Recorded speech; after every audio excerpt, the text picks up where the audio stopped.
President Biden attended a fundraiser yesterday with former President Bill Clinton and Hillary Clinton. It was great catching up, said Bill to Hillary.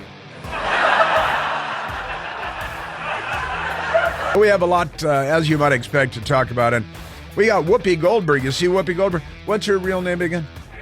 Oh, yeah, Karen Johnson. Karen Johnson is the Whoopi Goldberg's real name. That's not her real name, hard as that might be to believe.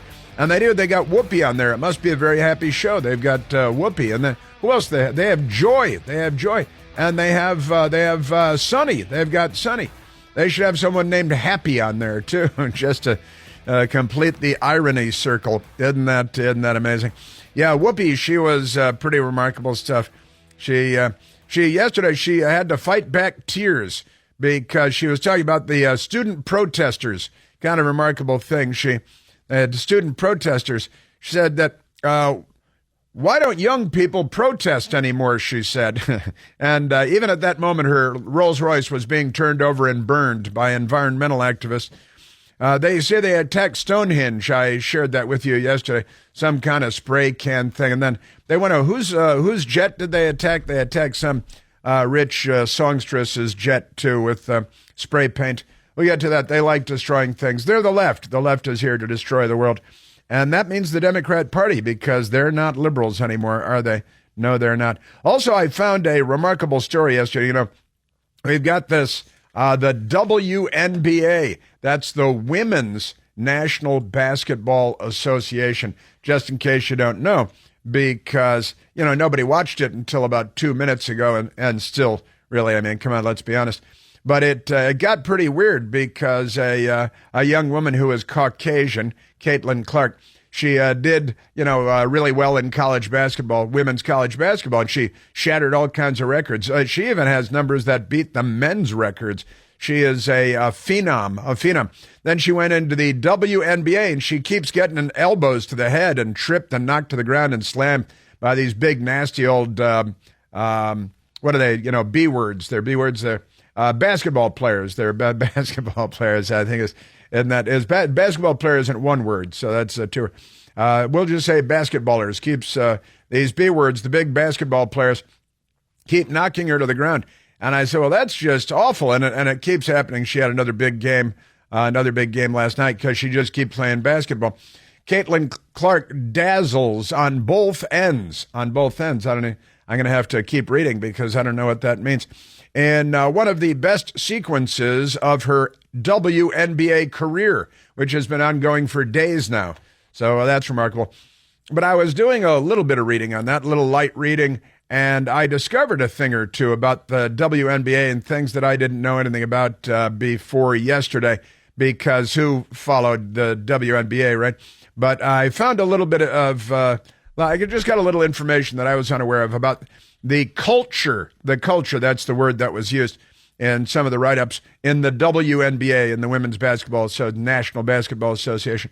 And I want to share that with you because it's very revealing, I must say. And remarkable stuff. And we've got yesterday was Juneteenth. It was Juneteenth. Remarkable stuff. And in Oakland, California, Juneteenth celebrations erupt in violence. The Oakland Police Department says multiple people shot because there was a celebration. And I was looking at that, and I stumbled across, I just saw the headline, so I started looking at it, and I stumbled across all this other crazy stuff like Google. You heard of Google? It's a big corporation. And they're pulling up stakes in San Francisco and in the Bay Area and running for cover. And it's not funny. The left is destroying the great cities of the world now inside the United States of America. The left has been destroying many of the world's great cities over the course of generations now, many decades. But now they're here, and Los Angeles is becoming unlivable. San Francisco becoming unlivable. Even the left-wing billionaire radicals at Google that want to corrupt everything they touch, because you give a lefty a thimbleful of power and they'll abuse it before the sun goes down, as you know. And if you give them a giant dump truck full of power, they will abuse that all day and all night long. But it turns out that, wrecking San Francisco, when you see Google saying, well, we got this big building right in the beautiful waterfront and right across from the thing, and we are out of here. And they're just leaving all over the place, the Google people. And it's not the first building they're fleeing. They're evacuating. A lot of other corporations fleeing San Francisco because liberals, in the name self-described, really they're lefties, in the name of making things better, are naturally making things worse, making things a lot worse.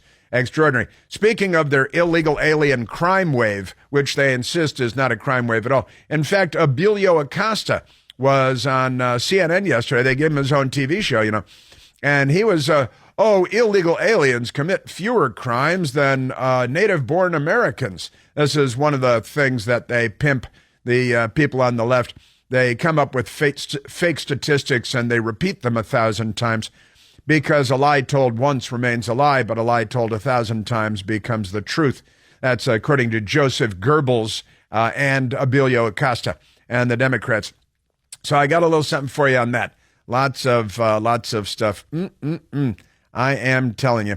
And this is, I thought that we had already dealt with this, but apparently we've not already dealt with this, or we've got to deal with it again.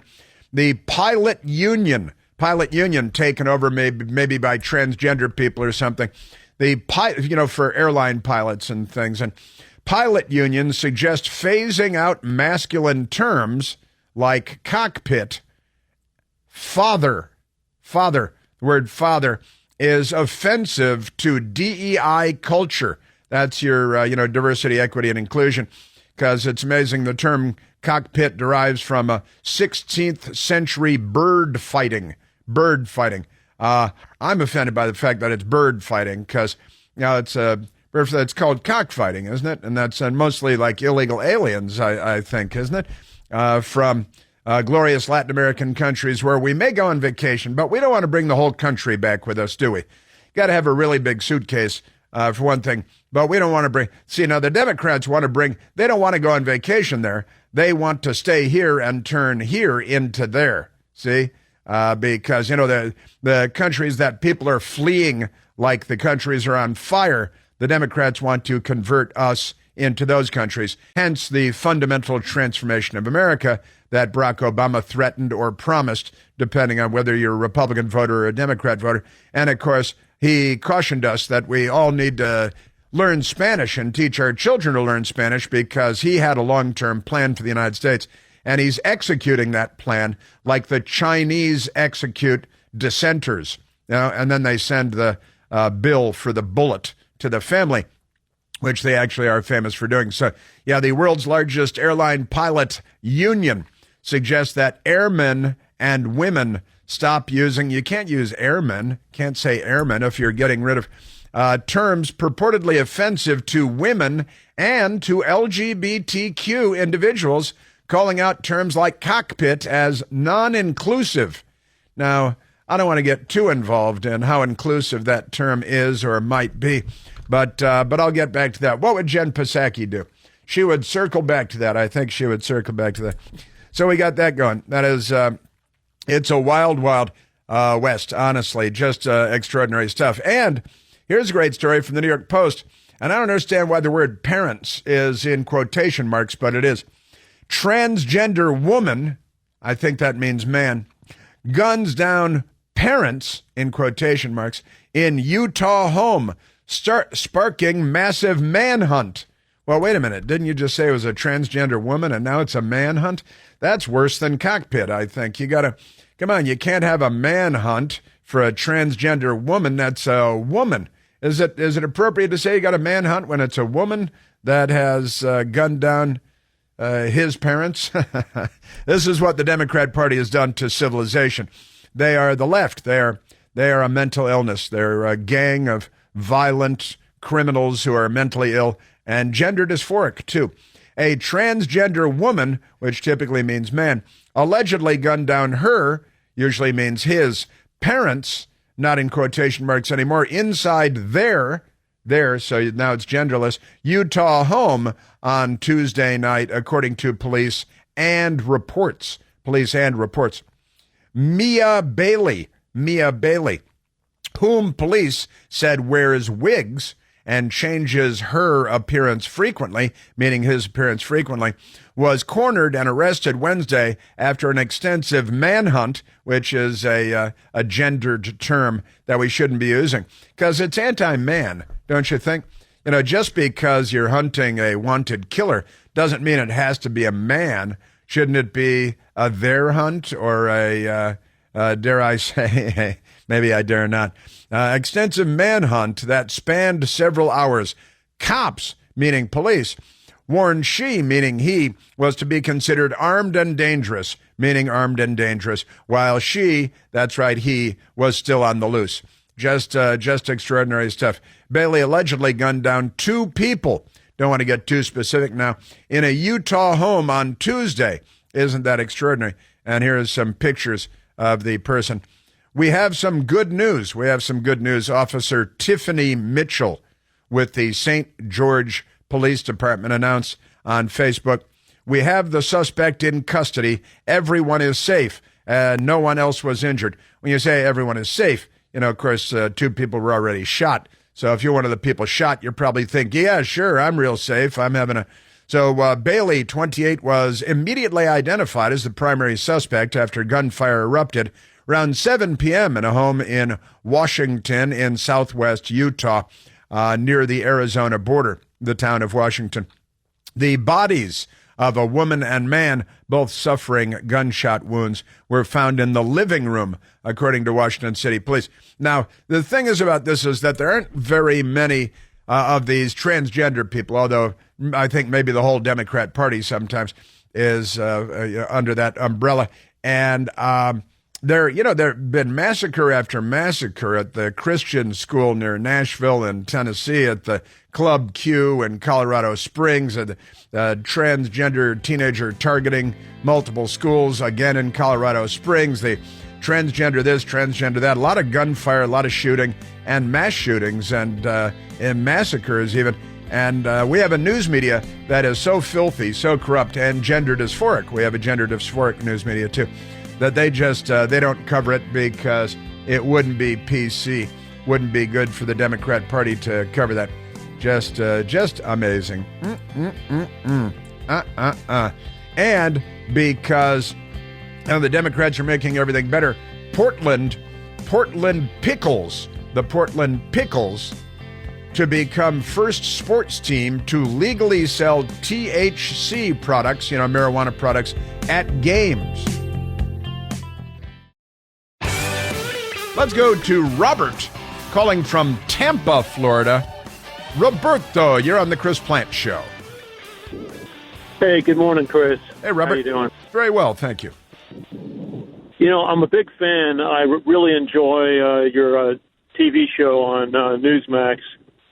With the exception of your Democrat on there, you always have on there Jason. Mm-hmm. And he has a little bit of an annoying habit. He always to say, like every third sentence is, And seeing he has a doctoral degree, I think he could be Dr. No or Dr. But anyway, that's a nickname maybe you want to pin on him. I don't know. That's funny. So, that is funny.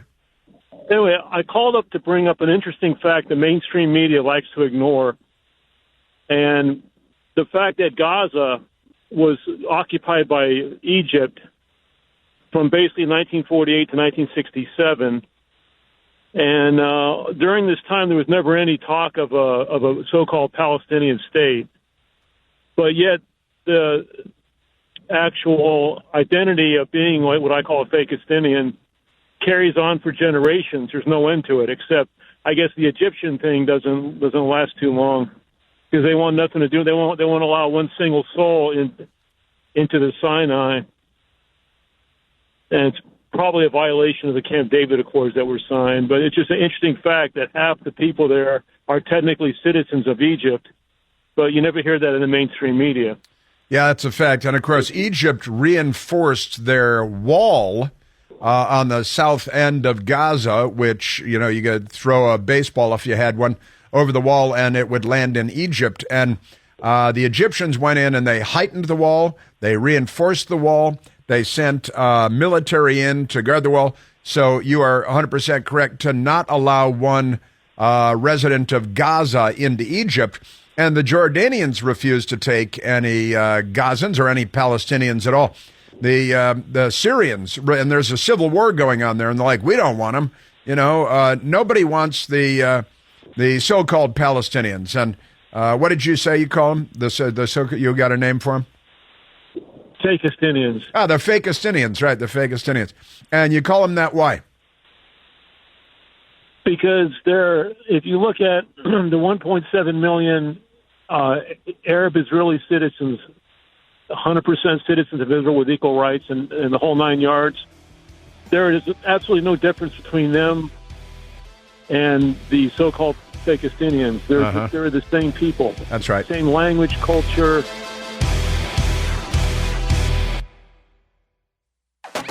I've got an amazing story, an update on Joe Biden's disastrous peer.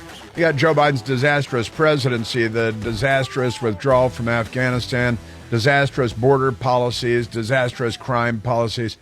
He's a disaster, and he's not even aware of it because his brain, she's a no good, that brain of his. Remarkable stuff. Now, let's go to one more call because I'm looking at the big board and seeing that we have Isham on the call again, calling also from Tampa, Florida. It's an amazing planet we have here. Isham, you're on the Chris Plant Show. Hi, Chris. How are you doing? Very well. I called to comment on the Mauritanian immigrants. The Mauritanian immigrants. Yeah, front page of the Washington Post. I was talking about him a couple of days ago, flowing in to a town in Ohio. Yes, in very large numbers, because the Democrats have plans for us, the fundamental transformation of America. Right, Isham? Yes, and for those guys, Mauritania is the last country to abolish slavery, maybe officially on 1981, and on paper, because this is still practiced there. There is around 600,000 enslaved people in Mauritania to this day. I didn't get the update, but this is the figure that's circulating. Because in Islam, it did not abolish slavery. It's the international treaties, human rights thing that forced the Khilafah, the Ottoman Khalifa, to abolish slavery. And some countries do it earlier than the others. And in Islam, the Muslim is allowed for wives at the same time and unlimited number of right-hand possession. That means women that they take it by war or by purchase, and they can inherit these women as you inherit a car or a house. If you have a guest, you can give him food, or you can give him a woman to spend the night with him, and that's totally normal. Well, it's very, very accommodating, very generous of them to give. They don't, not most people aren't hosts to that degree. Yes, hospitality is at the top end, like the best you can get. And actually, I just gave it a quick look, Shim, and it's true all over the place. It does say that there are about 600,000 slaves in Mauritania today. About 20% of the population of Mauritania is enslaved. And now that the Biden administration and the Democrats are waving thousands into the United States, into Ohio, bringing their cultural values with them, I know this will make everything better, because the Democrats are here to destroy the world. Now, Isham, you're from Egypt originally, correct? Yes. And you are not Muslim, is that correct? No, Egypt is 20% Christian and 80% Muslims, but you never hear about the 20%. There's some remarkable people coming from Egypt from the Christian side. Maybe you hear of Sir Magdi Yaqub, famous heart surgeon. Mm-hmm. Well, but you're a Coptic Christian. You're from Egypt, and you're sounding the alarm about Islam. This Isham called in a couple of a week and a half ago or so, when I guess it was just last week, when we were talking about one of the Israeli hostages that was released, and she was being used as a slave to be a household servant. And the men would come and snap their fingers. She was in a room where she had no exit, but the door was always unlocked for the men to come in and tell her to start cleaning the house. And I pointed out that that's slavery, and Hisham called in to say, well, sure, it's slavery because in Islam you're still allowed. And that's why Hisham's calling back about the Mauritanians. The story I was talking about Mauritania was on the front page of the Washington Post the other day, about huge numbers of people from Mauritania and Africa coming into the United States, into Ohio, and the Biden administration funneling large numbers into one community in Ohio. And Hisham, you're here to say that when large numbers of people come from a place like Mauritania, that their cultural values come with them. Exactly, and this is how they got someone like Ilhan Omar elected. Obama concentrated some of the Somalian refugees or invader, whatever you want to call them. Then they elect someone like Ilhan Omar, and they shift the country. They take it piece by piece. They will dismantle it, and they will enforce their values. So later on, our women has to wear hijab. They're calling for prayer on many cities that they took over control of the city council. This is spreading, and it's not on the right direction. We are in deep trouble. Yeah, and look, we're seeing this in London. We're seeing it more broadly in England, where the most popular name for a boy born in England last year was Mohammed, and it likely will be again this year. And Muslim leaders saying out loud that they're taking over Great Britain by their birth rate, because the British are not having babies in very large numbers. I think they have a negative birth rate for native historic Brits, and a very aggressive birth rate for people who are new arrivals from Arab countries who like to name their sons Mohammed. And you see this going on in France, where there are no-go zones, and we're beginning to see this in places like Michigan and Minnesota.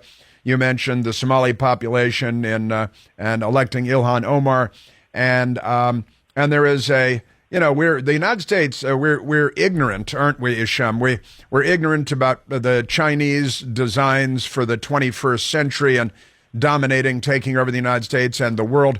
We're ignorant of the long-term plans of Islamists for the planet Earth, and we pay no attention to what we're seeing in Western Europe and in the United States. Am I right, Hisham?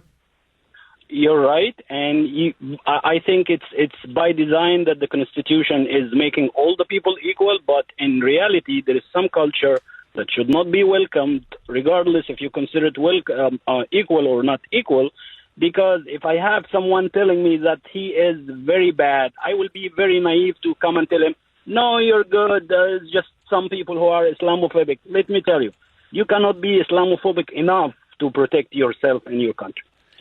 Hisham, thank you from Tampa, Florida, and from Egypt originally, Coptic Christian. Hisham, thank you for checking in, my friend. You know, there's a lot of news, of course, on this front on all kinds of levels, what we're seeing in the United States, and the left has brainwashed a generation or two to be pro-Hamas and anti-Israel, that is to say, Jew-hating anti-Semites. And we see them out in the streets by the thousands and on college campuses and on and on. Just extraordinary. Now, there are other things going on this front. Benjamin Netanyahu, the prime minister, of course, of Israel, and a strong pro-Western leader who does not have the support of the Biden administration, posted a video day before yesterday where he laid out the fact, according to Benjamin Netanyahu, that the United States is withholding the shipment, the delivery of munitions to fight Hamas, which is a genocidal radical Islamic army, a terrorist death cult that lives effectively among the Israelis, and their charter calls for the extermination of the state of Israel from the river to the sea, and now from the Jordan River to the Mediterranean Sea. And now the Democrats have thousands and thousands of young people across the country on the campuses of Harvard and on and on, chanting from the river to the sea. And then, of course, in Washington, D.C., also George Washington University and beyond, you ask them what river and what sea, and for the most part, they don't know. But Benjamin Netanyahu posted a video that infuriated the Biden people, and Antony Blinken was out there. He can't rail because he's so milquetoast, but it was his version of railing. Benjamin Netanyahu, a video posted day before yesterday about what the United States is doing, betraying look, Israel is Fort Apache on the edge of Indian territory, and they're defending Western civilization. But the West, led by the United States of America with sock puppet Joe, we are not standing up for Western civilization. Benjamin Netanyahu. When Secretary Blinken was recently here in Israel, we had a candid conversation. I said I deeply appreciated the support the U.S. has given Israel from the beginning of the war. But I also said something else. I said it's inconceivable that in the past few months, the administration has been withholding weapons and ammunition to Israel. Israel, America's closest ally, fighting for its life, fighting against Iran and our other common enemies. Secretary Blinken assured me that the administration is working day and night to remove these bottlenecks. I certainly hope that's the case. It should be the case. During World War II, Churchill told the United States, "Give us the tools, we'll do the job." And I say, give us the tools and we'll finish the job a lot faster. Yeah, but, withholding munitions, withholding shipments of arms, which are, of course, needed, obviously, since there is a war going on. And by the way, Hezbollah in Lebanon to the north of Israel, also backed by Iran, firing missiles. I was live on the air here the other day when they started firing missiles into northern Israel, thinking about Joe Biden wandering off in Italy again. Stories in front of me. But remarkable stuff. So Netanyahu says they're withholding. Now, Antony Blinken came out and he said, oh, no, we're not withholding shipments. So he's making it up. Is that what's happening? That's not what's happening. NBC fake news fluffers for the Democrat Party. White House rejects Netanyahu claim U.S. is withholding weapons from Israel. Now, who are you going to believe, honestly? That's just amazing. U.S. says it does not know what Netanyahu is talking about after he attacks Biden for, quote, withholding weapons. In a video published Tuesday, Israeli Prime Minister Benjamin Netanyahu assailed the Biden administration in the latest public clash between the two allies, just barely allies because the U.S. under Biden and Obama have betrayed Israel at every turn. Barack Hussein Obama sent his team of political hacks to Israel, and they were being paid to defeat Benjamin Netanyahu when he's running for re-election as prime minister. They were tampering in Israel's election, in other words, or in those very words, tampering in Israel's election, just as the intelligence community under penitentiary face Brennan and others were tampering in our election in 2020. That's our chickens coming home to roost, I think, as the Reverend Jeremiah Wright might say, big anti-Semite that he is. And so NBC fake news says, the U.S. says it has no idea what the Israeli prime minister is talking about. Really?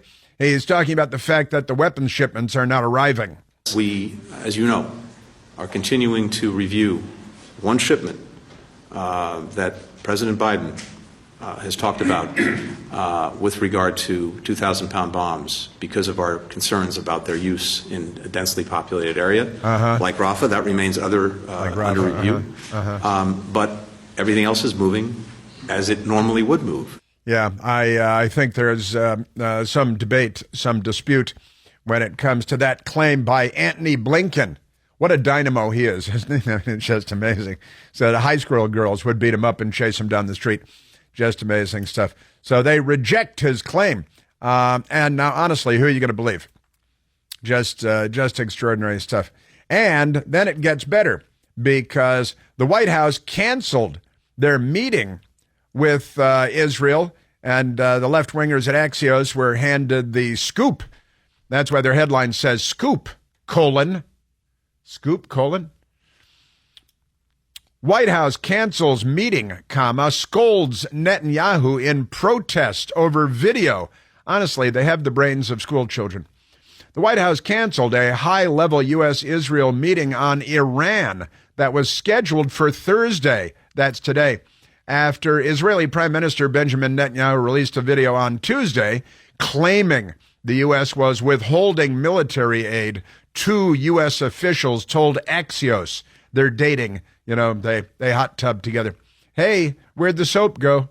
And the President Biden's top advisors were enraged by the video.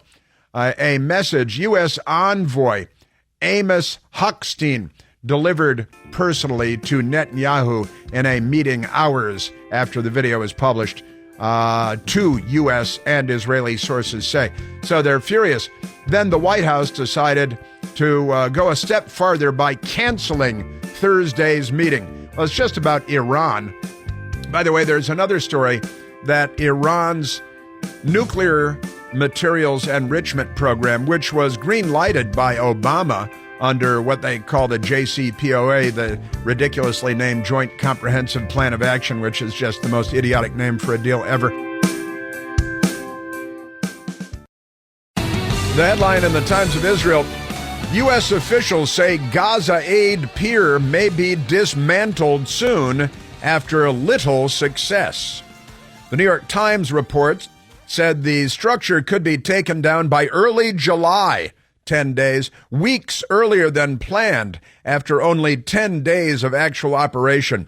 Hundreds of millions of our dollars, people got shot, people got hijacked, pretty much everything was stolen. Democrats. Another Joe Biden success story. Let's go to John, calling from Reston, Virginia, even though we don't have a ton of time. John, you're on the Chris Plant Show. Hey, Chris, how you doing? Great, John. I'm sure, like me, many people get acute stomach pain when Joe Biden goes to the microphone because we're all embarrassed by what he says. And it made me think of a Blazing Saddles scene where Bart and the Waco Kid are escaping the crowd. And in this case, the Waco Kid are the Wacko Kids, which are Biden's advisors that are grabbing his arm of Bart Simpson's grandfather, and Bart Simpson's grandfather is shouting, "Help me, help me!" And he breaks that free of his grip, and he gets to the podium early, and he just sits there and acts like a fool, and somebody in the audience yells, "The fool's gonna do it!" And, he makes his little comment, and then Joe Biden begins his awful, awful tirade.